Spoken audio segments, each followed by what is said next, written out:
আলোই পরে শরীরের মাঝাহা আরে হ্যাঁ তোমার হগল আওয়ার সময় হয়েছে এদিকে আইব নয় এই যে আমি এখান থেকে কিছু পাও রান্না তো করবোই ওলা মনে হচ্ছে রান্না হতো না কি করবো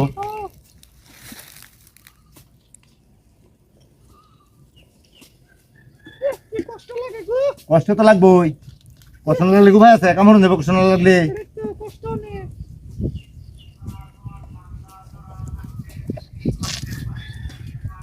ভালো মতো না যে কোঠেন গুলো যাও না